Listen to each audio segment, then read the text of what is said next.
নমস্কার। গণশক্তি ডিজিটালে আমি সুমিত এবং আমার সঙ্গে আমার বন্ধু কলিগ ভাই অর্পণ, আমরা দুজনে আছি। ফুটবল নিয়ে আমরা বেশ কিছু আলোচনা করেছি, আপনারা সেগুলো শুনেছেন। যদি ভালো লাগে আমাদেরকে বলবেন, অবশ্যই বলবেন, জানাবেন। তবে অর্পণের ফুটবল নিয়ে আরেকটা অন্য ধরনের প্রশ্ন ছিল।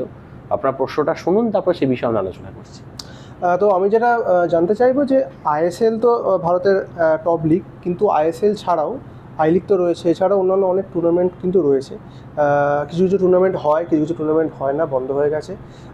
তারপর এখন সন্তোষ ট্রফি চলছে।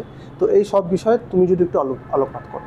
এইটা একটা খুব গুরুত্বপূর্ণ ব্যাপার। সেটা হচ্ছে যে ফুটবলে যত পেশাদারিত্ব এসেছে, তত আস্তে আস্তে অনেকগুলি প্রতিযোগিতা সরে গেছে, বন্ধ হয়ে গেছে, কিছুটাই অপরিচিত হয়ে গেছে। এবং এটা খুব স্বাভাবিক, কারণ এটা নিয়ে বিভিন্ন পেপারও এর আগে পাবলিশ হয়েছে, তাতে আলোচনা হয়েছে। এবং এটা মার্কিন যুক্তরাষ্ট্রের একাধিক বিশ্ববিদ্যালয়তেও 80-র দশকেই আলোচনা হয়েছে যে যে কোনো খেলাতে যত বেশি বিনিয়োগ হয়, ইনভেস্ট হয়, তত হচ্ছে যে খেলা থেকে মাস বা গণ অংশগ্রহণ ক্রমাগত কমতে থাকে, সক্রিয় অংশগ্রহণ। এবার আপনি ঘরে বসে ফোনের মধ্যে কি দেখছেন বা আমরা কি আলোচনা করছি, সেটা একটা অংশ তো ডেফিনেটলি, কিন্তু সক্রিয় মানে খেলোয়াড় হিসেবে অংশগ্রহণ নয়। ভারতবর্ষেও আমরা দেখেছি যে 90-র দশকের মাঝামাঝি সময়তে যখন আই লিগ চালু হলো, তখনও ভারতবর্ষে প্রচুর টুর্নামেন্ট হতো। আই লিগের বাইরে আমরা জানি ডুরান্ট খুব গুরুত্বপূর্ণ একটা টুর্নামেন্ট ছিল, ডিসিএম ট্রফি হতো, বরদুলি ট্রফি হতো, সিকিম গভর্নর্স গোল্ড কাপ হতো, রোভার্স কাপ হতো। এবং শুধু আমাদের এখানকার লিগ নয়, আমাদের দক্ষিণ ভারতের কেরালার যে স্থানীয় লিগ ভীষণ গুরুত্বপূর্ণ ছিল। মুম্বাইয়ের কুপারেজ বলে একটা প্রতিযোগিতা হতো। তারপরে হচ্ছে গোয়ার লিগ অসম্ভব গুরুত্বপূর্ণ ছিল, সেখানেও রীতিমতন বড় ম্যাচ হতো, Vasco Goa, Churchill Brothers, Dempo এদের নামে। মানে এই অনেকগুলো ক্লাব একেবারেই বন্ধ হয়ে গেছে। চার্চিল ব্রাদার্স, ডেম্পো, ভাস্কো গোয়া, জেসিডি ফাগুয়ারা বা হায়দ্রাবাদ পুলিশ, এই যে দলগুলি ছিল, যারা সেই সময় মাহিন্দ্রা মানে ওই মানে মাহিন্দ্রা ইউনাইটেড, মাহিন্দ্রা একসময় নাম নিয়ে খেলতো। মানে এখনো মনে পড়ে সেই দলগুলি আই লিগে খেলেছে, অনেকে চ্যাম্পিয়ন হয়েছে, অসাধারণ খেলেছে। তারা মোহনবাগান ইস্ট বেঙ্গলের বিরুদ্ধে লড়েছে, জিতেছে, এবং ক্ষেত্র বিশেষে মোহনবাগান ইস্ট বেঙ্গলের থেকে ভালো দল তৈরি করেছে।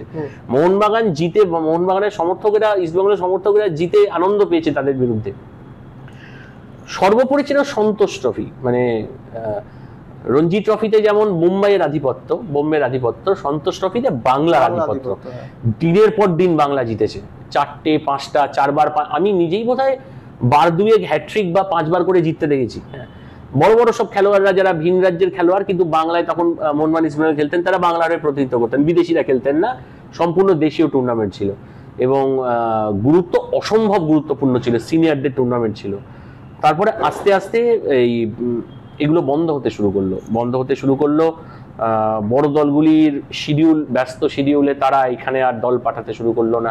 আমাদের এখানে আইএফএ শিল্ড বয়সভিত্তিক টুর্নামেন্ট হয়ে গেল, চোখের সামনে দেখলাম যে আইএফএ শিল্ডের জয় নিয়ে এত বিজয় গাথা তৈরি হয়েছে, সিনেমা তৈরি হয়েছে। যে আইএফএ শিল্ডের জয়ের কথা ভেবে আজও মোহনবাগানের সদস্যরা আনন্দ করে, বা ইস্ট বেঙ্গল সদস্যরা তাদের শিল্ড জয়কে কৃতিত্ব দেয়, মোহামেডান তাদের কথা স্মরণ করে, তাদের শ্রেষ্ঠ যুগের কথা। সেই প্রতিযোগিতা আজকে বয়স ভিত্তিকে পরিণত হয়েছে এবং স্বভাবতই গণ আকর্ষণের কেন্দ্র থেকে সরে গেছে। বাংলা যে দলের হয়ে অধিনায়কত্ব করতে যেতেন শৈলেন মান্না, চুনি গোস্বামীরা, আজকে বয়সভিত্তিক প্রতিযোগিতা হয়ে যাওয়ার জন্য অনেকটাই গণ আকর্ষণের কেন্দ্র থেকে সরে গেছে। আমরা এখন অনেক বেশি হচ্ছে বিদেশের ব্যালেন্ডিওর কিংবা অন্যান্য প্রতিযোগিতাগুলোকে নিয়ে বেশি আমরা মাতামাতি করি। লা লিগার কথা বলি, বুন্দেশ লিগার কথা বলি, সিএর কথা বলি, আমরা ইপিএল দেখি। আর এখন তো মিয়ামির ওপরও নজরটা বেরোচ্ছে মেসি বলে। আইএসএল আমাদের আকর্ষণের কেন্দ্রবিন্দু, কিন্তু আমরা ভুলতে বসেছি ডিসিএম, আমরা ভুলতে বসেছি বরদুলির কথা। এই প্রতিযোগিতাগুলো তো একটা মানে গুরুত্বপূর্ণ এবং মানে সমর্থকদের কাছে আর কি আবেগের একটা জায়গাও ছিল। সম্প্রতি বরদুলি ট্রফি আবার শুরু হচ্ছে, এবং অনেক বড় আকারে শুরু করছে। আসামের গুয়াহাটির যারা আর কি এটা অর্গানাইজ করতেন, তারা জানিয়েছেন যে জেলায় জেলায় ক্লাস্টার ধরে ধরে টিম করে তারা মূল পর্ব করবে। তারপরে আশেপাশের দেশ থেকে, ভুটান, নেপাল, বাংলাদেশ থেকে দল আনবে। কলকাতার দলগুলিকে আমন্ত্রণ জানানো হয়েছে। আবার বরদুলি ফিরছে। ডুরান্ট নিয়ে সাম্প্রতিককালে বেশ কিছু আনন্দ বেশ কিছু উত্তেজনা হয়েছে, মোহনবাগান পরপর দুবার ফাইনালে উঠে হেরে গেছে, ডুরান্ড একটা আকর্ষণ তৈরি হয়েছে।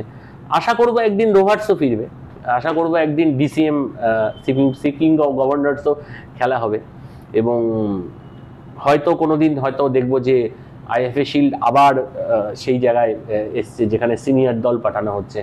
লিগ, আমাদের এখানে যে লিগ খেলা হতো, এখন তো মোহনবাগান ইস্টবেঙ্গল কেউই সিনিয়র দল পাঠায় না আই লিগের আইএসএল এর ব্যস্ততার কারণে, এবং আমরা কিন্তু সেই দিনটার অপেক্ষায় বসে আছি।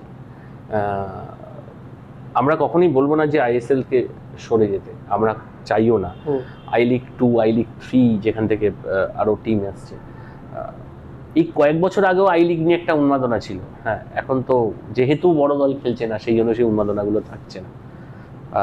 প্রচুর উঠতি খেলোয়াড়রা সেখানে খেলেন, এবং অসম্ভব ভালো পারফরমেন্সও তারা করেন। তাদের কারোর পারফরমেন্স সত্যিই দেখবার মতন।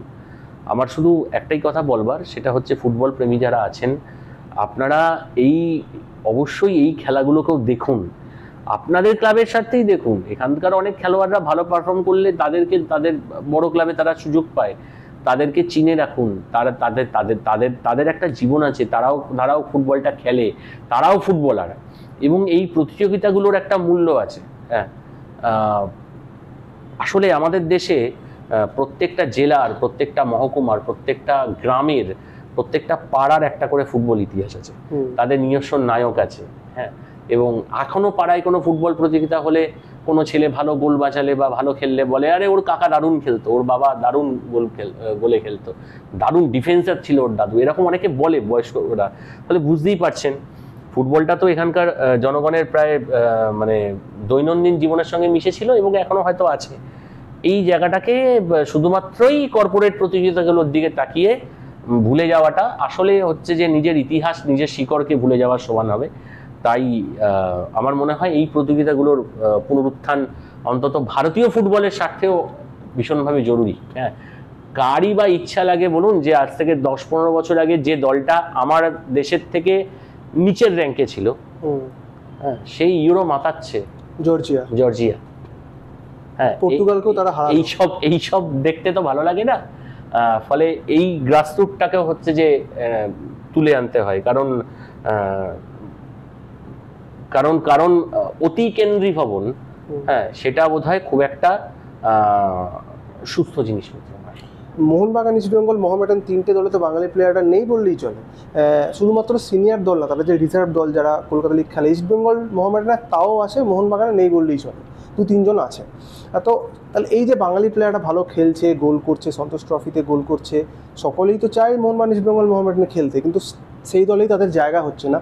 তো তাহলে তাদের সেই মানে মোটিভেশনটা তারা পাবে কোত্থেকে, এবং তারা কিসের ভিত্তিতে ইয়ে করবে? কারণ আগে যেমন হতো যে রঘুনন্দী কোচ বা আরও যারা কোচ ছিলেন বাংলা দলের বা মানে কলকাতা লিগে যখন ছোটো দলের কোচ ছিলেন, তখন তারা প্লেয়ারদেরকে এই বলেই মোটিভেট করতেন যে গোল কর, দেখ তাহলে কিন্তু তুই এই দলে পড়ার চান্স পাবি, তুই আই লিগ খেলতে পারবি।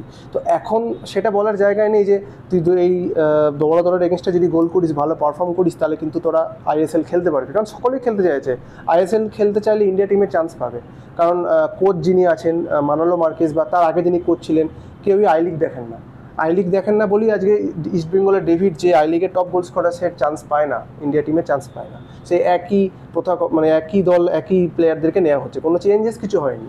তো সেই দিক থেকে সেই মোটিভেশনটাও পাওয়াটাও দরকার, এবং তার জন্য আমার মনে হয় যে তুমি যেটা বললে যে এই টুর্নামেন্টগুলো ফিরিয়ে আনা খুব দরকার, তাহলে প্লেয়ারের সংখ্যাটা আরো বাড়বে। এবং এমন নয় যে মোহনবাগান, ইস্টবেঙ্গলে বাঙালি খেলোয়াড় নেই, কিন্তু সংখ্যায় কম, এবং যারা আছে তারা অসম্ভব ভালো। যেমন সুভাশিস আছেন, বা আমরা জানি প্রীতম কোটাল অন্য দলে খেলছে কিন্তু বাঙালি, এরকম খেলোয়াড় আছে, এবং এরকম খেলোয়াড় ভবিষ্যতে উঠবে, যাতে সংখ্যাটা আরো বাড়ে। সেই জন্য এই খেলাগুলোর দিকে নজর রাখা।